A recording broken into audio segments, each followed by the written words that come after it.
Of course, you always pay your taxes when they're due. But imagine a world in which there are no taxes, where laws and regulations can be adjusted according to your own wishes. Wouldn't we all love to live in such a world? To make this tax-free universe as visible for you as possible, we'll take you on a world tour, from Norfolk to Nairobi, from Long Island to London, and from Amsterdam to Dubai. Here's what you can expect. I love the phrase that we're looking for neutral taxation. It actually means no tax, by the way. And actually, we now know where the money is. It's parked in these offshore havens. You know, we're greedy. We're greedy people. We are in a battle with each other and our governments to survive. This is Backlight. Welcome on board the tax-free tour.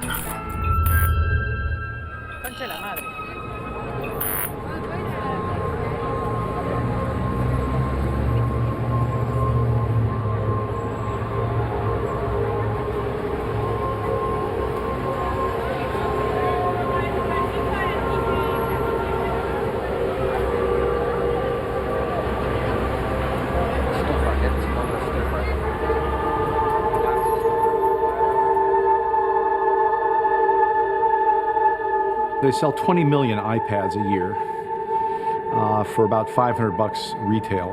That's $10 billion.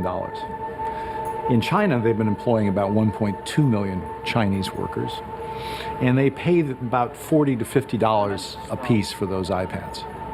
So the iPads that they're selling for about 10 times what they're buying them from China. So China realizes about $800 million out of the 10 billion. Where does the rest of the $10 billion go? Well, they park about $2.2 billion of royalties offshore on low-tax havens. So the total gross margin on all this is about $6 billion, and the total effective tax, we've looked at Apple in the last year, they've paid about 1.9% tax, corporate tax rate in the United States. Remember, the United States effective tax rate is 35%. Dennis Healey, the former UK chancellor, said the difference between evasion and avoidance is the width of a prison wall. So when you're into this kind of higher echelon tax gaming, the rules are very flexible. How is it that Apple pays only 1.9% tax on its profits generated outside the US? To understand this, allow me to take you on a tour through a world that, for most of us, is hidden from view. A world in which the capital flows of multinationals are structured and sometimes make a quick stopover in the Cayman Islands, Cyprus, or Amsterdam. A so-called offshore world that exists behind physical and virtual walls, and where little or no taxes are paid.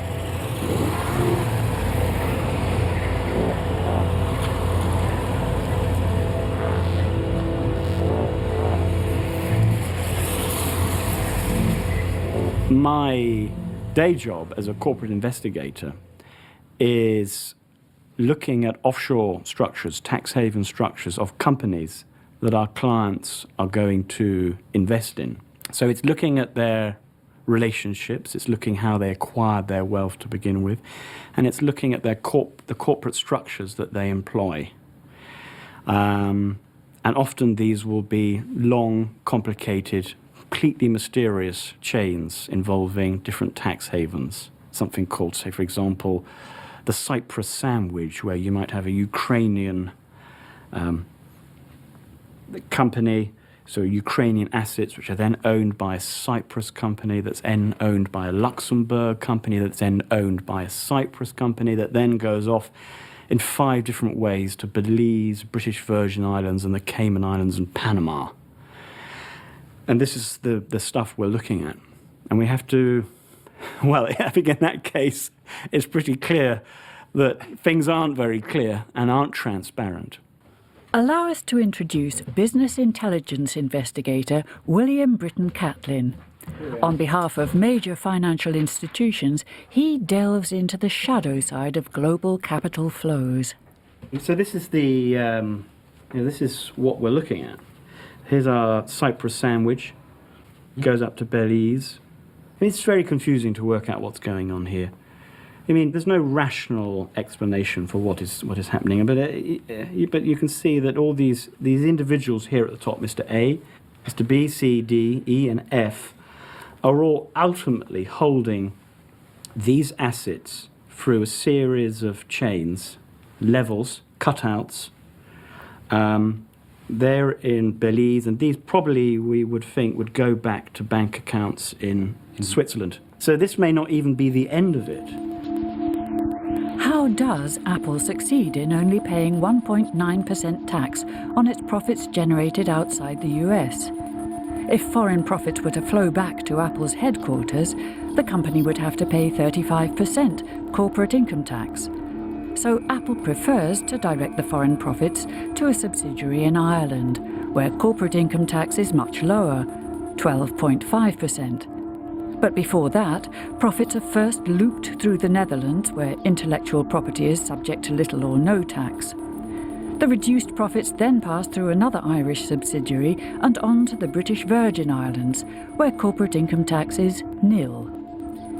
Apple is considered a pioneer on this tax route, which is commonly known as double Irish with a Dutch sandwich. Let's see who uses this tax haven system. I mean, you've got to see the tax haven offshore financial system as being part and parcel of the mainstream economic system. I mean, there's a pretty much a complete integration between one and the other. So the money is flowing around. It's not complicated. I mean, there are these options out there, and you use them, you explore them, you see what you can do, and what you're looking at is a map which is, it's not a uniform financial economic world out there, especially when it comes to tax and where you can place your money and how it's taxed. There are different rates all over the world. So you take advantage of the different rates. I mean, it's kind of fairly obvious, really.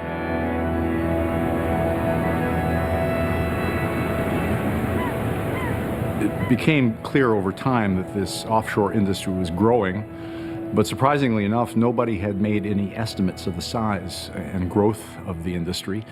You'd expect the World Bank or the IMF to take an interest in this. They have all these economists. The OECD does a lot of work on tax havens, but nobody had ever quantified the size of the offshore industry. And so, why is that, you think?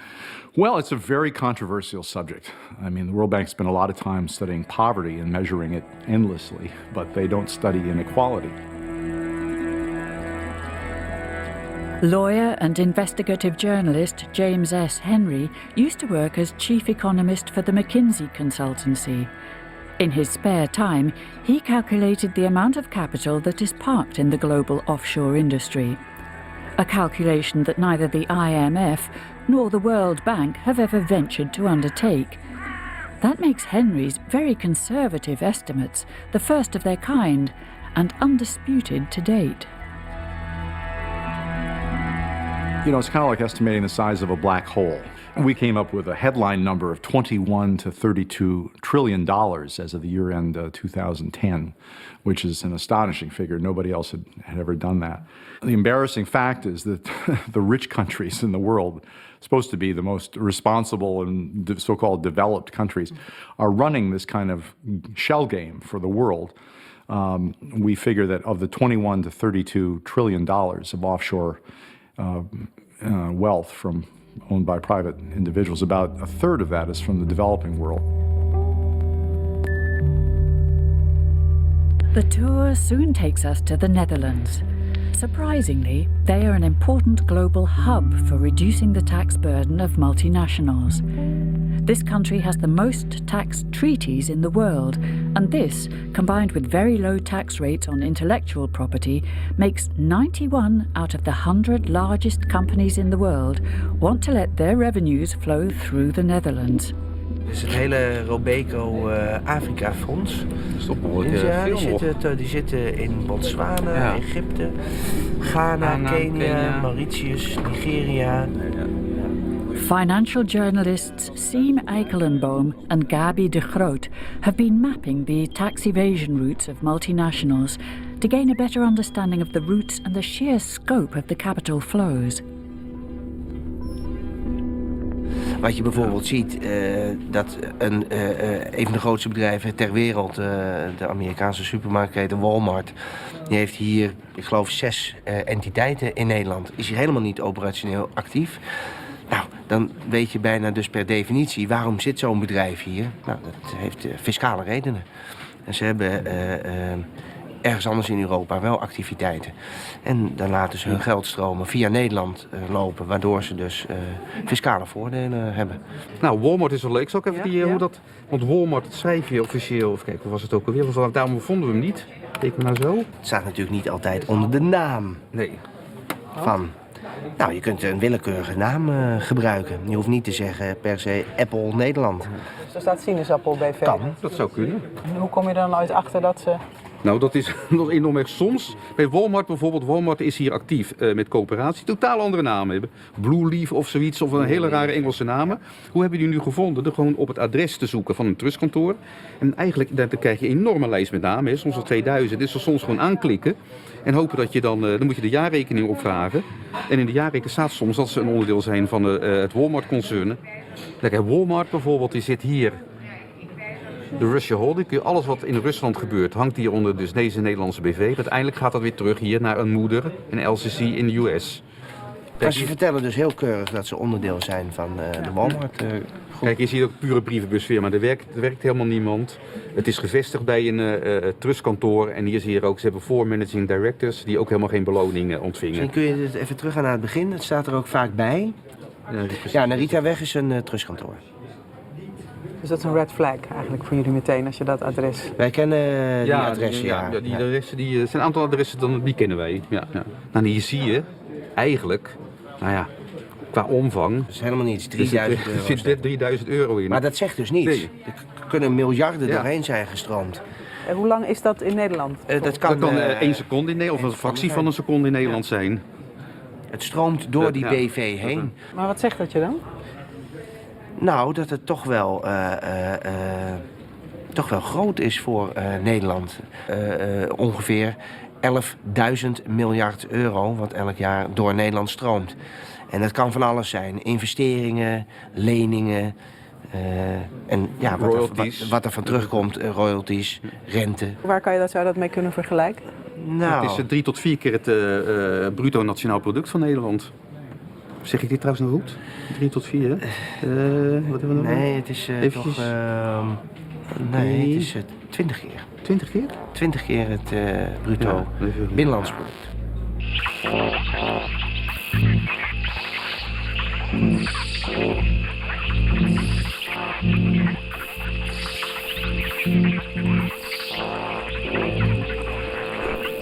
Recht tegenover ons aan het Prins Bernhardplein te Amsterdam zit een van de grootste trustkantoren ter wereld, namelijk Intertrust. En daar kijken wij dagelijks op uit. En wat gebeurt daar dan? Daar worden dus alle brievenbusvennootschappen beheerd. Maar welke bedrijven zitten daar bijvoorbeeld? BBC, hè? Ja. BBC World zit hier. Gazprom. Ja. Gazprom zit hier ook. Maar als je bijvoorbeeld kijkt naar de Kamer van Koophandel, je typt bijvoorbeeld dit adres uit, dan zie je dan waarschijnlijk 2000 firmanamen. 2000. Ja. Heb je dat gedaan? Ja. Maar ze zijn tot nu toe niet erg op journalisten. Ook collega's van ons, er zijn er weinig die, volgens mij is nog niemand van ons binnen geweest daar. Nee, klopt. Maar hebben jullie wel eens aangebeld? Ja, ik heb wel eens gebeld, ja. En toen heb ik gevraagd of ze me door wilden verbinden met de persvoorlichting. En dat wilden ze niet. Toen heb ik gevraagd, hebben jullie dan? Jawel. Maar verder dan de receptie ben ik nooit gekomen.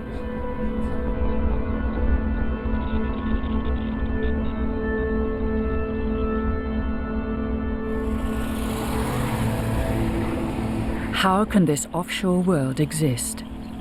Who maintains it? Who keeps it all running and makes sure that the inhabitants get the best advice? Who builds the financial structure and monitors the capital flows? To answer that question, we take you to the English countryside. There is a whole world out there of people who are letting tax havens operate. They are really three types of people. There are bankers, there are lawyers, and there are accountants. Together, we have called them the Pinstripe Mafia. Why? Well, because they look remarkably like me. They are probably grey-haired at the top of the tree. They are white, they are probably male, and they are professionally qualified. They probably speak English, and they quite possibly went to a British university. Most of them will be foreigners to those places.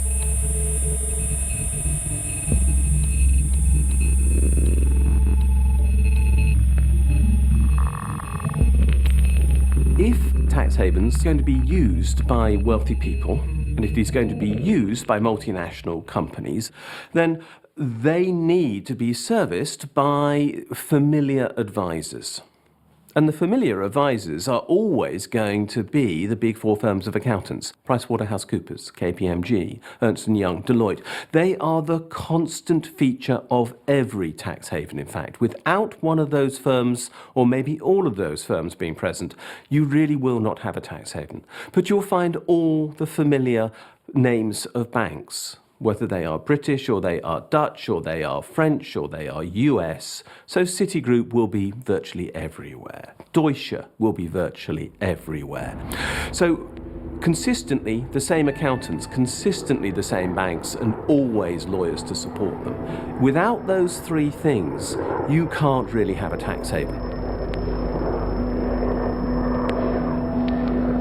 The language that is used offshore is very careful. So we will find tax minimization. We will find neutral taxation. I love the phrase that we're looking for neutral taxation. It actually means no tax, by the way. So neutral tax means no tax. But we couldn't say no tax because that seems, well, a little unseemly, doesn't it? You know, that's, how can we not pay tax? So we call it neutral. We will talk about tax optimization. Well, tax optimization means no tax again. Let's be clear, that's what it means. But all of this jargon is designed to make everybody feel comfortable, as though they are managing an environment and making choices that are legitimate and proper. Actually, they're trying to get round the law. But of course, that's the last thing that anybody will say.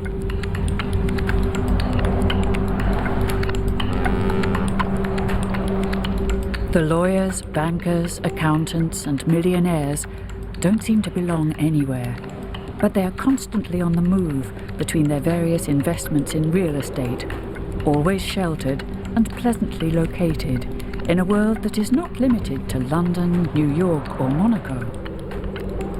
Which then are these centres, zones, and islands that the inhabitants of the offshore world move around in, and what do they actually look like? The zone becomes a kind of self-fulfilling prophecy. It can't be stopped, a kind of self-perpetuating agent of extra-state territory.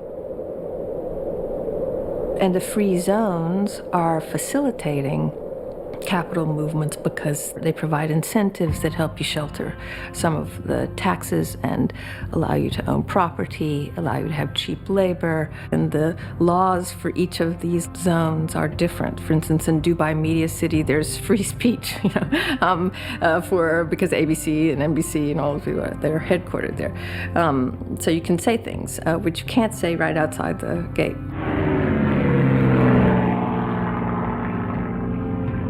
The world is kind of addicted to the incentives that go with the zone. So now everything is in the zone, and it's meant to make into the zone a place where a corporate family would see a home there. But let's look at a less exotic location. Here, for example, at the next stop on our global tax-free tour. Bishop's Avenue in London, once called Millionaires Row, it has recently been renamed Billionaires Row. It's an internal world going on. It's a sort of world in itself. It's an inside, secret kind of realm. So, if I would be a billionaire and I don't want to pay tax, what do I do? If you're a billionaire, you don't have any contact with money at all. You may have some special issued black credit card that you can only use in an ATM in Monaco or something. But what you do is rather like the way that the criminal erases his traces. You make yourself invisible. You don't have any contact with money. This is all happening behind the scenes. Nothing has got your name on it. Yeah? You just deal with cash. You don't need to spend any money. You haven't come in any contact with it at all. But if I want to buy my Ferrari? You want to buy your Ferrari? Well, I don't think you're going to be doing it yourself. You're going to be going to a leasing company that's in Cayman Islands and who are going to be organising it for you. When you wake up in the morning, it's probably just outside your house. I mean, you want to disappear. If you want to, this is what you have to become almost invisible. And this is the way that you can protect yourself and keep the financial police or the tax man or the media off your back. You become a sort of non-person. You become this offshore ghostly spirit, rather like Hamlet's father.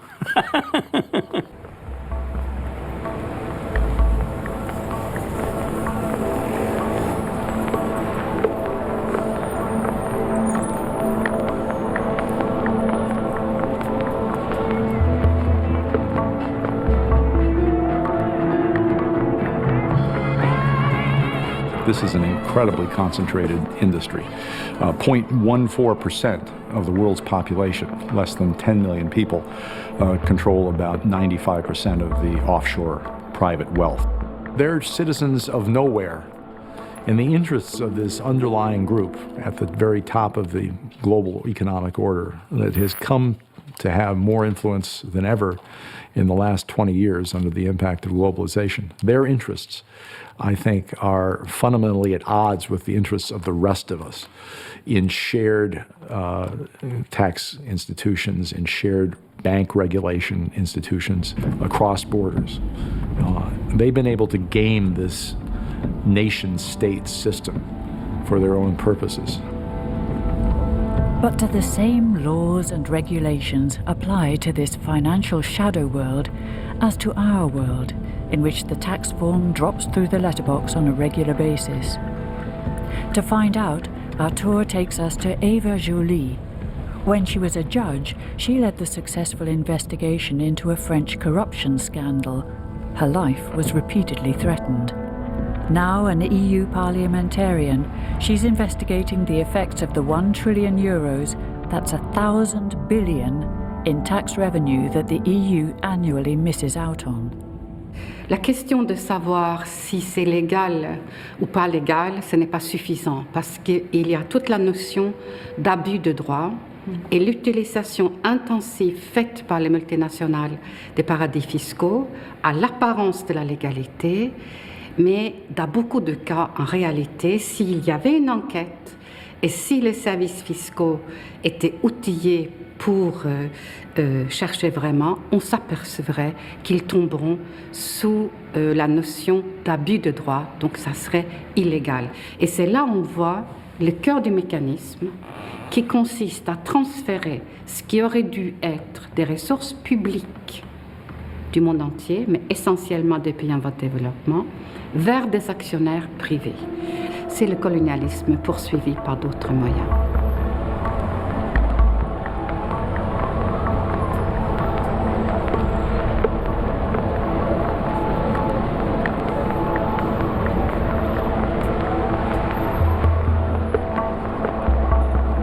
The tour takes us to Kenya to see what the consequences of the financial shadow world are for the African continent. We meet Johannes Chiminia and his colleagues, who are investigating the way the multinationals active in Africa structure their accounts so as to pay as little tax as possible.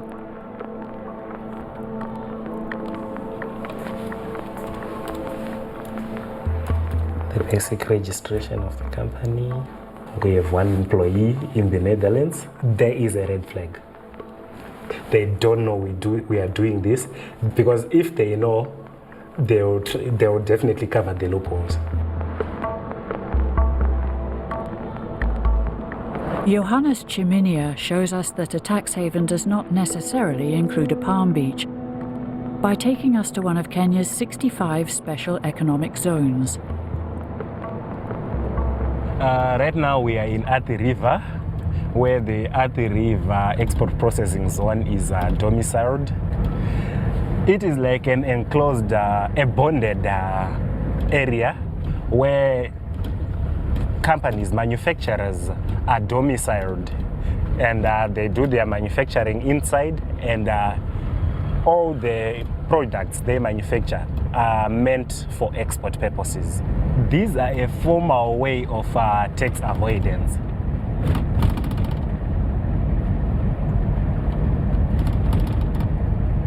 Here in Kenya, companies are given a 10-year tax break initially. Then after that 10 years, they are given, they are charged a corporate tax rate of 25%, which is lower than the general corporate tax rate on the market. And there also is no withholding tax which is charged. So you could say that this is, in a way, a tax haven on a very small scale? Yes, a government-initiated tax haven. Wouldn't you like a tax holiday yourself? Thousands are available, and they come in all shapes and sizes. In Africa, but also in your local business park. But do these promises of development and employment have any real effect? You remember those? From VAT, from goods and services that are manufactured. Now we also get income from customs and excise. We are giving away. At the University of Nairobi, we talked to Aitia Waris, who has investigated the effects of these often secret tax arrangements for years. Basically, these are zones where you will go, you will build your factory, and then for 10 years maybe the government will not collect tax from you. These exist pretty much in every country in Africa right now as we speak. And what we've discovered in all the countries is that when that 10-year period ends, they close up and they move. So that's what has happened. In the Kenyan EEZs, there are no companies that last longer than 10 years. And if they have, the ownership has changed. So when the ownership changes, then the tax holiday gets extended by an additional 10 years. When companies mining companies are investing in a country, they're coming because that natural resource exists in that country. It's not because of the tax. They're coming.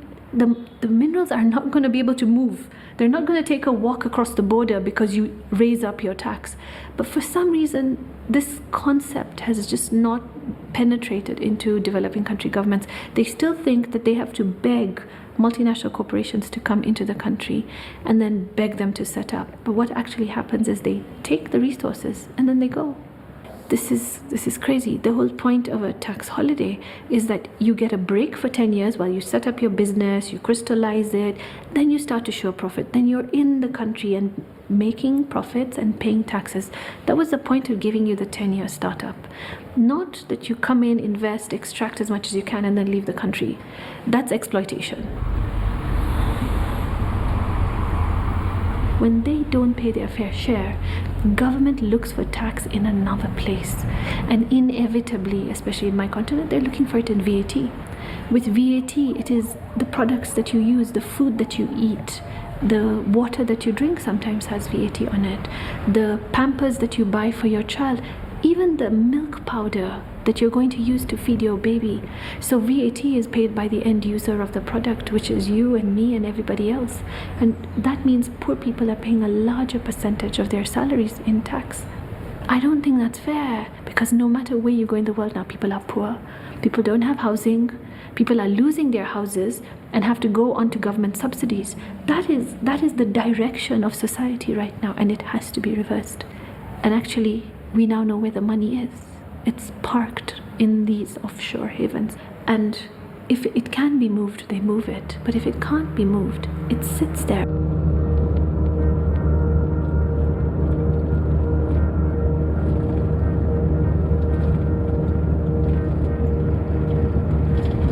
And is it difficult to find jobs here, you think? Due to restrictions on access to entry into the premises, there could be some barriers for the general public to get access into it.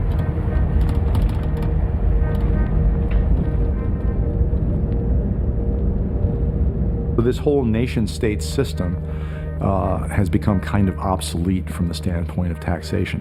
And what you've had is the rise of tax competition. So, the UK cuts its tax rate in February to 20%. Canada cut their corporate tax rate to 15%. European countries will then respond. You basically have a race to the bottom.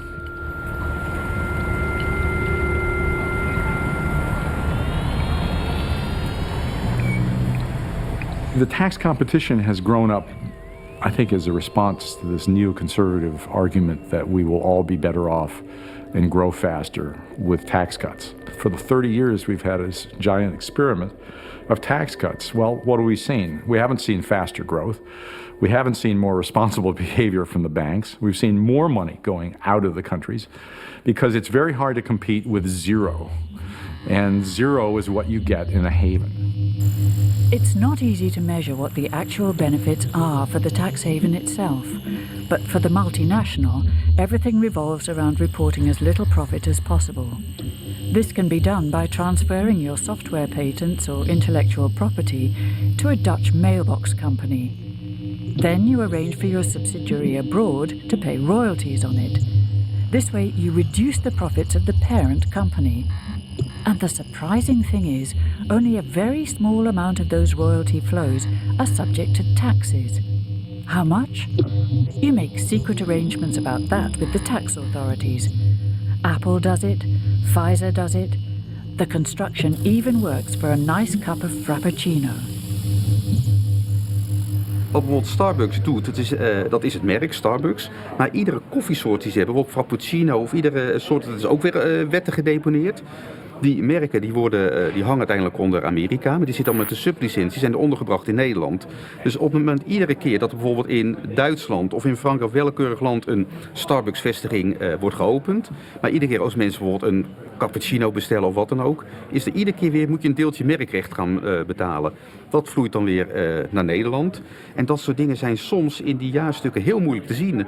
Toch, Starbucks blijft een fascinerend voorbeeld, omdat het is een bedrijf dat zich natuurlijk ook op een website enorm profileert. De koffie bijvoorbeeld is vaak fairtrade, daar pochen ze mee.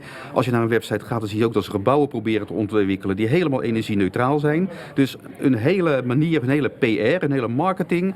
Dat is een bedrijf van, jong, wij zijn begaan met de mensheid, maatschappelijk verantwoord ondernemen. En dan komt zo'n bedrijf opeens fel onder in de publiciteit te liggen in Engeland, omdat ze blijkt dat ze nauwelijks belasting betalen. Ja, dat is natuurlijk voor zo'n bedrijf is dat killing.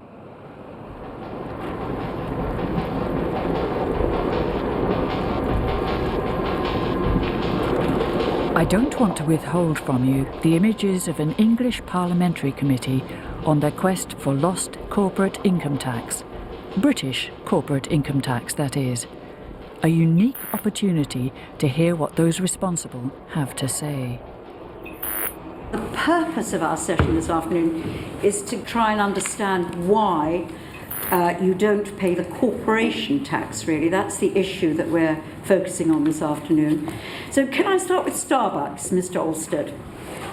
My understanding is that you've filed in Companies House losses for most of the years that you've been running coffee houses in the UK. Is that right? Yes, that's correct. And the other thing that is odd to me is that if you've made losses in the UK over 15 years, what on earth are you doing business here? We know that we must be in the UK to be a successful global company. But you're losing money here. It just doesn't ring true, Mr. Alstead. No. That's what frustrates taxpayers in the UK. It doesn't ring true. You've got to give us a better explanation. Mr. Alstead, my heart's begun to bleed for you. I'm going to have to rush out down Victoria Street and have a double caramel macchiato because you're in such a bad way. I mean, for 14 years of trading in this country, and you've paid what, 1.6 million in corporation tax. I mean, you're either running the business very badly, or there's some fiddle going on. I think Our accountant Richard Murphy himself was tweeting questions and comments from the public gallery during the hearing of the Parliamentary Committee. He has proved to be an indispensable source by mapping the tax evasion in offshore industry. Accountancy is deliberately hiding what is going on in tax havens, making sure that secrecy is always going to happen.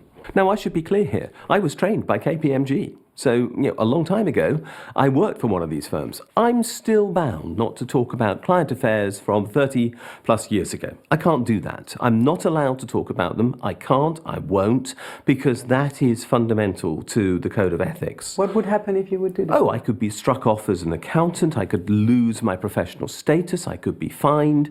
I could be sued by the client. So, therefore, there is a considerable climate of fear inside of all of these organisations, accounting, lawyers, bank, that you will toe the line, you will not speak, and those who do, the whistleblowers, will forever not work. You're paying on royalties in the Netherlands, aren't you? Is there a special low tax regime in the Netherlands on royalties? Yes, there is. We have a tax ruling that we've had since So we it's opened. less? Oh yes, it's a very low tax So rate. there is a tax advantage to you for paying the royalties in the Netherlands? It's a favorable tax rate that we have in the Netherlands on all income that comes in from all over the region. That's why you put it into the Netherlands? It's not why, but it is an attractive reason to be there. There's no question. It's why. What is Steve? the tax rates you pay in the Netherlands? I'm very happy to provide that to the committee. I am bound confidentially to the Dutch government on that. Just confidential. Confidential to whom? Sorry, the tax authority, under our Dutch ruling, they've asked us not to share that publicly. So you have a special arrangement to allow you to pay less tax in the Netherlands? Yes, it's a low tax ruling that we have in place. And it's for that reason that you therefore transfer the profits from the UK, which are booked as losses in the UK, into the Netherlands. Some of that then goes back to the States, but the rest of it is paid at a lower tax rate in the Netherlands under a Dutch tax ruling. We've been communicated to... You don't want to reveal to that. Uzi, from the perspective your of the British chap is nodding behind. It's a sweetheart deal you don't want to reveal to us. Chair, I think there might be some issues we should be raising with the Dutch government. Well, I'm just wondering, is it the Dutch authorities that said you couldn't reveal it? Yes. They've asked us to hold that in confidence over time. Okay. The other thing I would also highlight, we have paid in excess of 100 million in payroll taxes in the last 5 years. We've paid tens of millions in business rates in the past 5 years. And I've heard this argument before. Let me just kill this argument because it really makes me cross. On the one hand, so does every other business.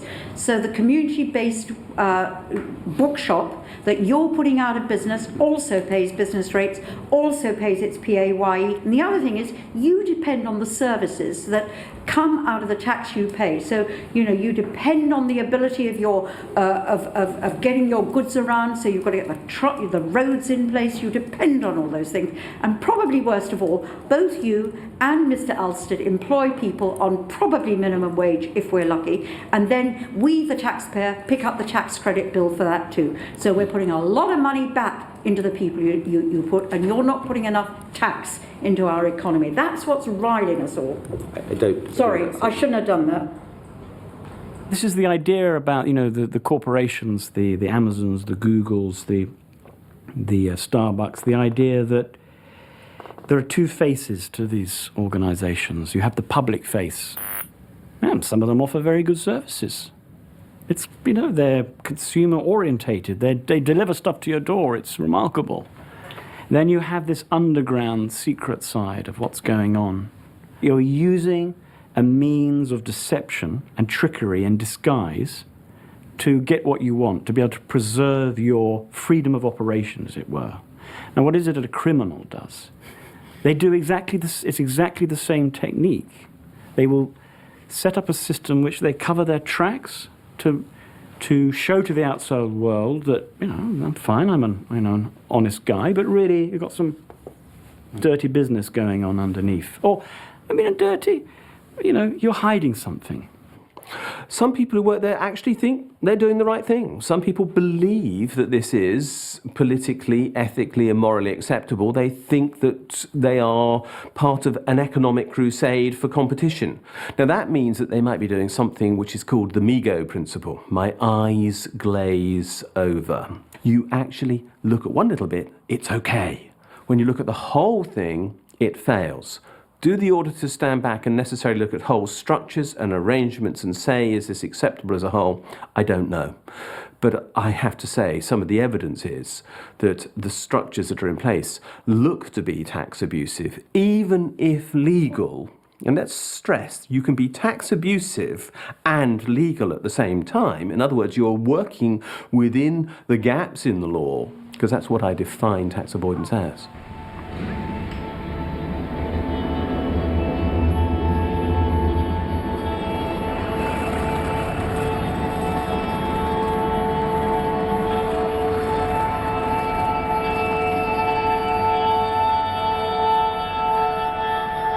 Nous n'avons pas pris les mesures qui s'imposaient parce que nous souhaitons, nous pensons encore que le secteur financier est un secteur qui produit de la richesse pour l'Union européenne et nous ne voyons pas qu'il nous mène au bord du précipice et peut-être au-delà.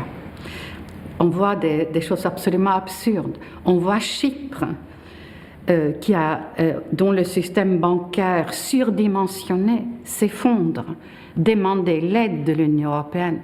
Le Chypre est un paradis fiscal, un endroit de lessivage de fonds noirs de la mafia russe. Le taxpayers' money, l'argent des citoyens européens, va aller sauver les banques chypriotes pour dédommager les criminels cachés russes. Dans quel monde vivons-nous?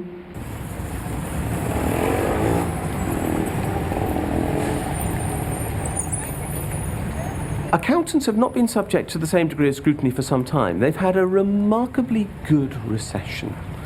Very few countries have paid much attention to the role of accountants in the creation of the crisis that we have around the world. I mean, just to give an example, the accounts of all the banks that failed, whether it be in France or Belgium or Switzerland or the UK or anywhere, were signed off by a Big Four firm of accountants as being true and fair. Now, why weren't those accountants criticised for signing off accounts which clearly were not true and fair because these banks were basically bust? But they've got away with it. One of the problems that we have when we look at the role, for example, of the accountants is that there is nobody who judges the accountants. In fact, so powerful is their position that we now see them far from being regulated. Instead, they're taking over the regulators. So in the UK, the new chairman of our tax authority is the former senior partner of KPMG in this country. The same thing is happening in Australia. Literally, a KPMG person is taking over at the tax authority. Very many governments are looking at privatisation. Who do they look to prepare the reports on their privatised businesses? Well, it's the Big Four firms of accountants.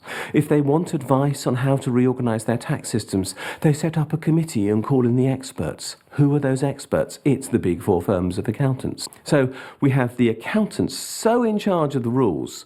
And this stuff, by the way, is backed by the European Union, which basically means that at the end of the day, we end up with the EU passing laws written by the Big Four accountants about how the Big Four accountants should be regulated and report, with the consequence that they're not accountable to anybody.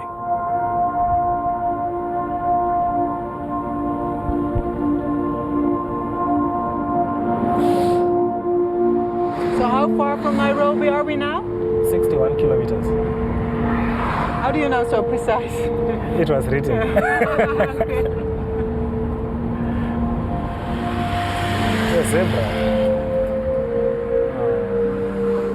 We head for Mombasa even further away, to what is to become the next outpost of the tax-free universe.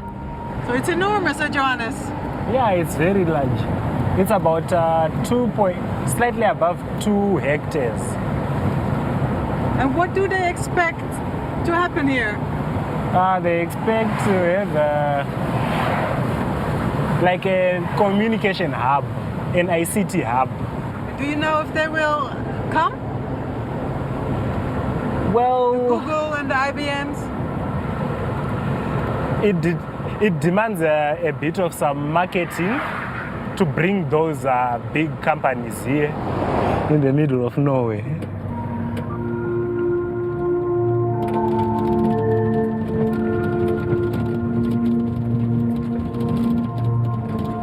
What does it say? ICT Technopolis Vision 2030 flagship project. There's RIM, there's Microsoft, there's HP, Toshiba. It seems they are focusing on big brands, MacBook.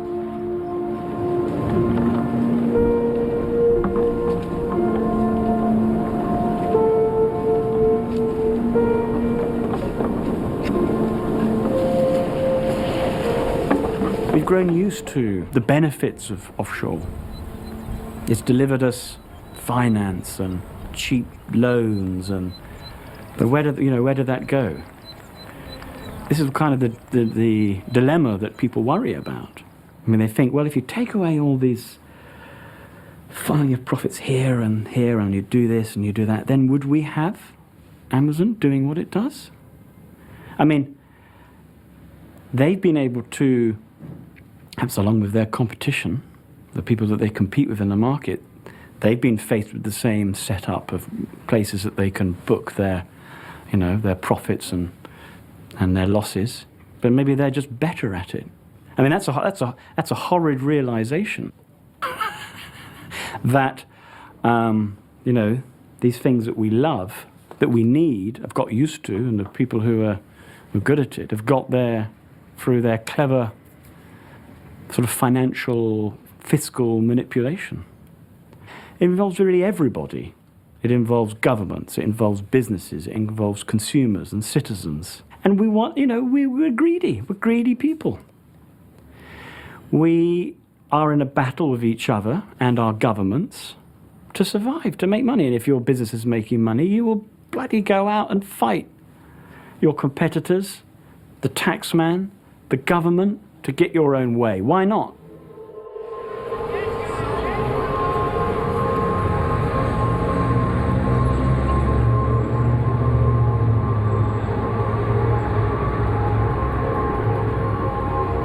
The belief is that in total, US corporations now have well over $1 trillion of money stored in the likes of Bermuda. This money cannot go to the shareholders of these companies because it would have to go through the US parent company.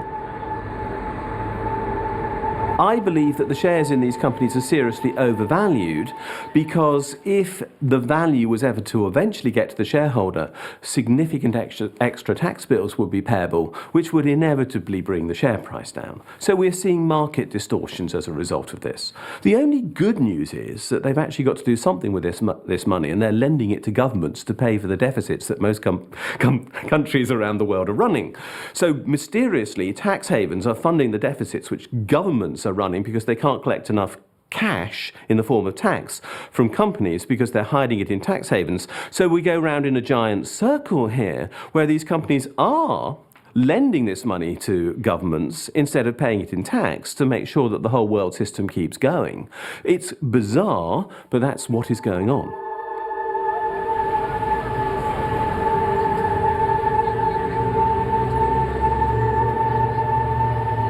A political party that wants to go and say, I will raise tax to clear our deficit, faces this enormous pressure from multinational corporations who say, we'll walk out of the door, whether they would or wouldn't. All of that means that the options available to government to actually go forward to generate new growth to meet the needs of their electorates is being undermined. And therefore this is, frankly, threatening democracy, in my opinion. That almost brings us to the end of our tour through a world of financial structures and capital flows that is so difficult to map, but that affects us all. A world that we have allowed to prosper under our very noses without having a good grasp of the systemic risk involved. La Commission a promis qu'elle allait établir sa propre liste des paradis fiscaux, mais vous voyez, ça fait 3 années que je suis parlementaire, ça n'a pas bougé. Donc mon espoir à moi, ce sont les citoyens. C'est le fait que les Londoniens, un jour, ne vont plus supporter que seule la classe moyenne et les pauvres payent l'impôt, que Starbucks ne paye pas d'impôt, que Coca-Cola ne paye pas d'impôt, que Ikea ne paye pas d'impôt, que Total ne paye pas d'impôt. Je me dis, un jour, les citoyens vont dire, nous payons 40% dans les pays scandinaves, nordiques, peut-être 20% en France, que la demande et la révolte contre cela viendrait des citoyens. Do you, all of you, accept that alongside your duties to your shareholders, as Mr. Britton has just alluded to, you have obligations to the societies in which you operate and from which you derive huge benefits, and that those obligations include paying tax? Yes. Yes, very much so. And do you accept the principle that profits should be taxed in the countries in which they're made and where genuine economic activity is concerned? Very much so. Yes. Profits should be taxed in the countries where the economic activity takes place that drives those profits. So in our case, where the innovation takes place. Our business is made in countries.